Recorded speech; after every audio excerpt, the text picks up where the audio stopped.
Hello, this video takes a look at the 8 components of Mao's Cultural Revolution. What was Mao Zedong's Cultural Revolution? Well, it was launched by Mao Zedong in 1966 and lasted until his death in 1976, 10 years. Its stated goal was to preserve Chinese communism by purging remnants of capitalist and traditional elements from Chinese society. What methods did Mao use to change Chinese culture?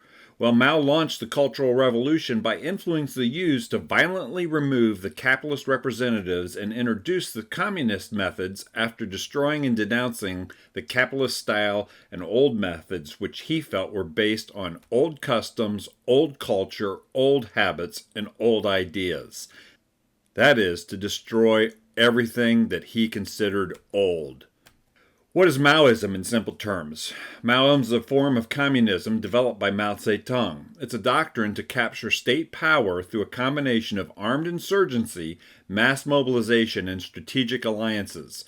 The Maoists also used propaganda and disinformation against state institutions as other components of their insurgency doctrine.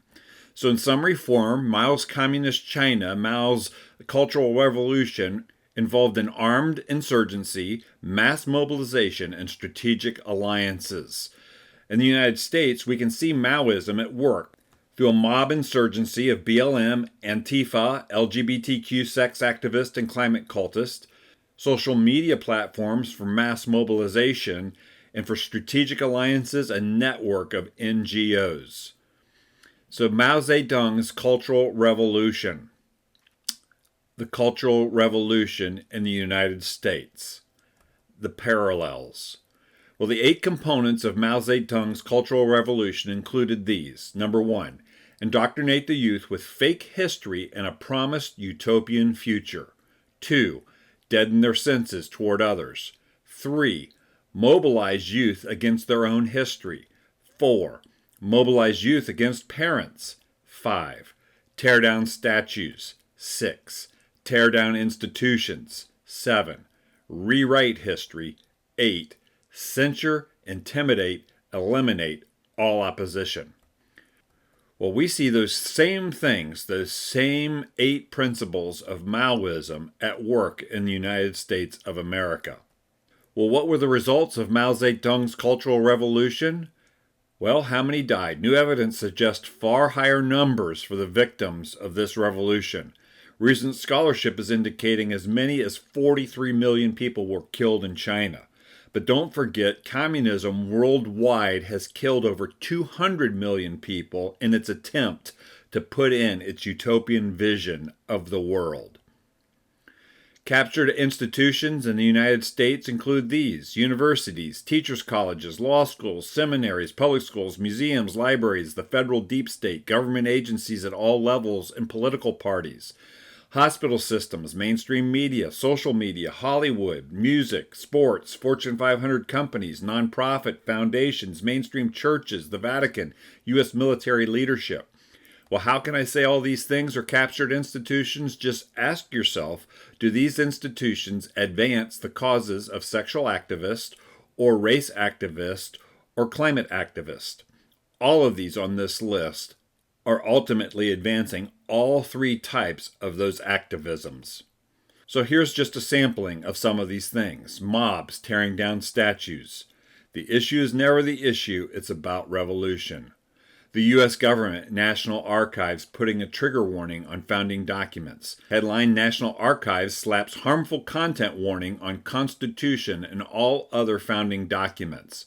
This headline alone should let you know the Cultural Revolution is underway. In the category of museums, here's a headline: Jefferson, Madison's homes becoming woke monuments attacking founding fathers' legacies.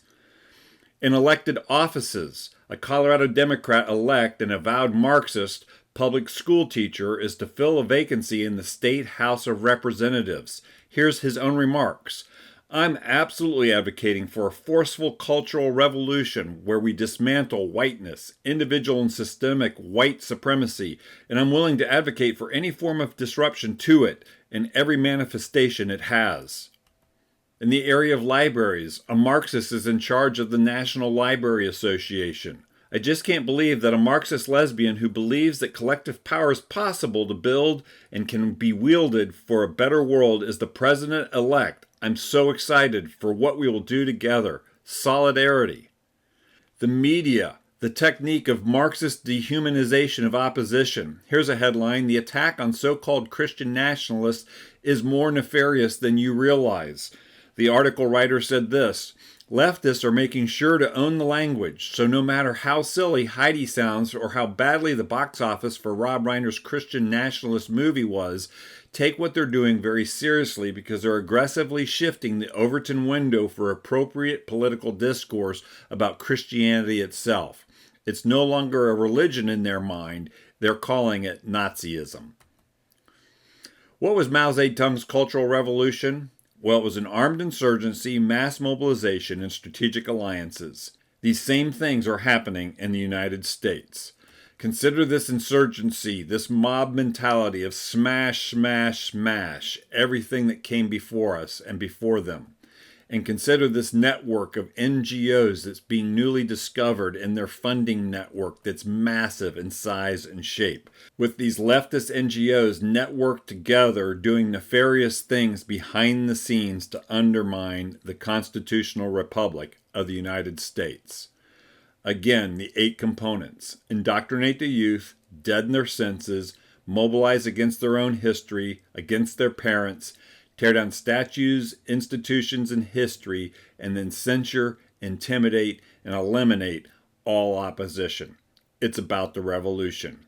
And those are the 8 components of Mao's Cultural Revolution that are in operation in the United States today.